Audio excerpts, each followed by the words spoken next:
Rare na nito eh, no? Bihira na makakita nito.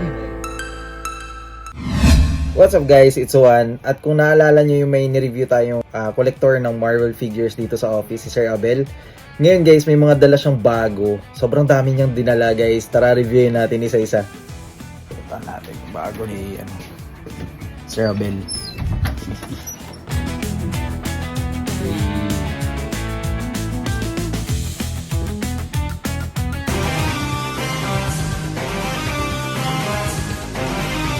Dito. Ito yung last. Yung last time. Ito guys, dami na dagdag. So, dalawang layer na, tapos ginamit nyo na yung cabinet. Sir, ano yung mga nadagdag dito? Human Torch. Si Human Torch. Si Fantastic. Mr. Fantastic, ang lupit oh. Si Hawkeye. Si The Leader. And sino ba yun?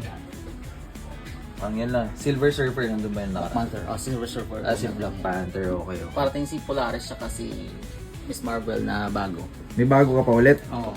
Yun. So, patingin nga ako ng netong Mr. Fantastic. 2006 movie version. 2006. From Toy Biz. Parang rare na nito eh, no? Bihira lang makakita nito. Toy Biz na, sir. So, yung markings ni Toy Biz, I think,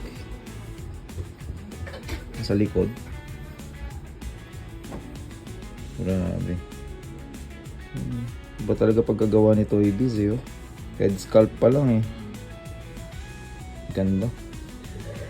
Ito may gusto ko dito eh. Si Sabertooth ni Sir Abel. Kunin nga sir ha. Ayun o. Hindi ko yung ganyan sa makahay. Bang. Lupit na eh. Ayun o. Kanino mo ulit ito sir nabili? Kay Maka High Blood or tsaka si Maka GAGO.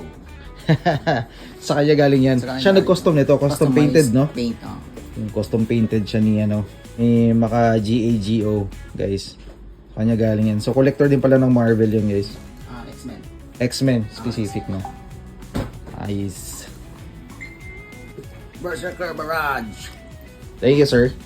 Review natin ulit pag nadagdagan ulit. So, mukhang magagamit pati itong turn. Pati ito magagamit na to, guys. Hanggang doon sa baba. Yan. So, ngayon yan lang muna.